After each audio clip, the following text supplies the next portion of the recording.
예, 반갑습니다. 오늘은 소유리문답 85에서 88문을 가지고 소유리문답 30번째 강의 하나님의 요구라는 제목으로 말씀을 증거하겠습니다. 먼저 소유리문답 85문을 읽겠습니다.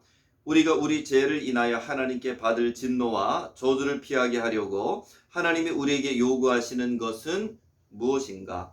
우리가 죄를 인하여 하나님께 마땅히 받을 진노와 저주를 피하게 하려고 하나님이 우리에게 요구하시는 것은 예수 그리스도를 믿는 것과 생명에 이르는 회개와 그리스도가 우리에게 구속의 유익을 전하는 여러 가지 나타내는 방법을 힘써 사용하시는 것이다.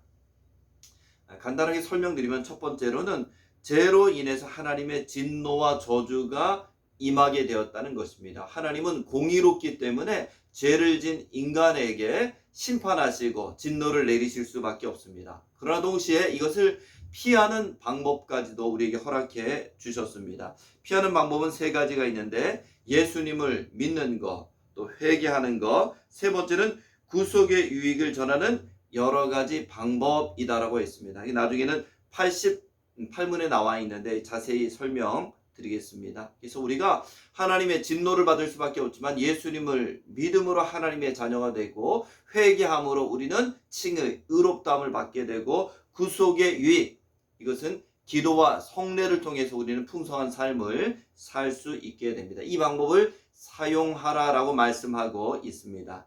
자, 그러면은 믿음이란 무엇인가? 86문 예수 그리스도를 믿는 것은 무엇인가? 예수 그리스도를 믿는 것은 곧 구원의 은혜인데 이로 말미암아 복음 중에 우리에게 주신 대로 구원을 얻기 위하여 우리가 예수를 영접하고 그에게만 의지하는 것이다.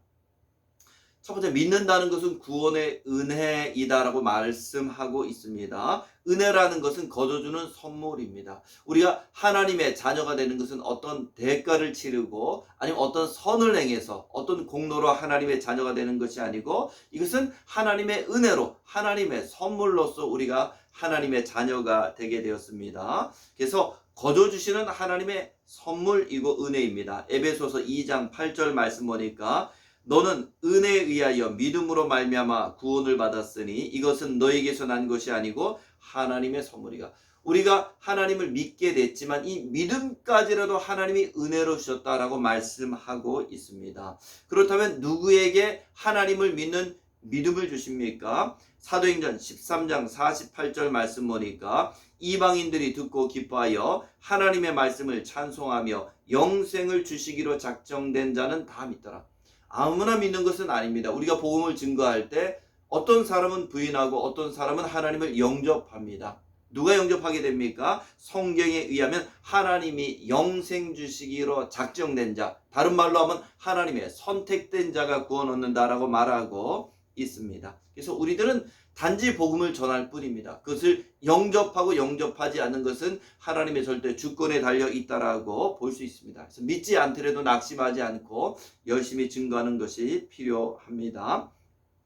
자, 두 번째, 구속의 유익, 두 번째는 회개입니다. 87문, 생명에 이르는 회개가 무엇인가? 생명에 이르는 회개는 곧 구원 얻은 은혜인데 이로 말미암아 죄인이 자기 죄를 참으로 알고 또 그리스도 안에서 하나님의 궁휼하심을 깨닫고 자기 죄를 원통히 여기고 미워함으로 죄에서 떠나 하나님께로 돌아가서 든든하게 결심하고 마음과 힘을 다하여 새롭게 순종하는 것이다.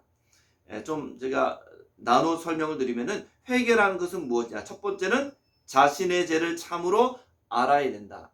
자기가 무슨 죄를 졌는지도 모르고 회개할 수는 없습니다. 그래서 지적으로 내가 어떠한 죄를 지었는지 자신의 죄를 아는 것이 필요합니다. 그래서 우리가 기도할 때도 하나님 앞에 내가 오늘 어떤 죄를 지었는지 묻고 또 생각해보고 구체적으로 회개하는 것이 필요합니다. 죄를 알았으면 두 번째는 자기 죄를 원통하게 여겨야 된다.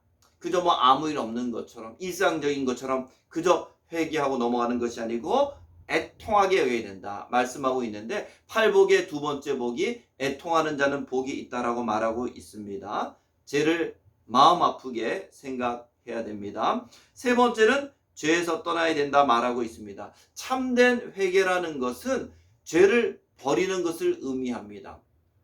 회개라는 것은 뉘우칠해 고칠 게 있는데 뉘우치기만 하면 아무 소용없습니다. 죄를 떠나야 합니다. 죄에 대한 결단이 있어야 됩니다. 개가 먹은 것을 토한 것처럼 다시 먹는 자가 아니고 습관적인 죄, 또 자주 넘어지는 죄에서 우리가 벗어날 수 있어야 됩니다.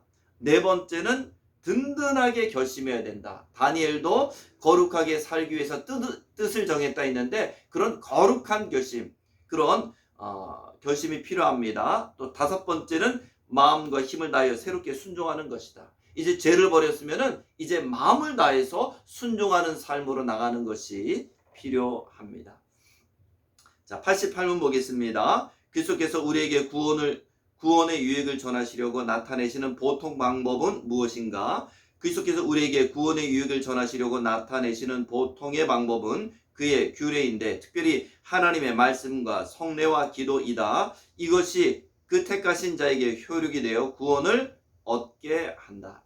하나님께서 우리에게 주시는 구원의 유익, 단지 구원 얻는 것에서 끝나는 것이 아니고 하나님은 우리가 풍성한 삶을 살기 원하는데 그것이 세 가지가 있다고 말하고 있습니다. 첫 번째는 하나님의 말씀을 읽고 말씀을 묵상하고 말씀을 듣는 것이 풍성한 삶을 사는 비결이고요. 두 번째는 성례입니다.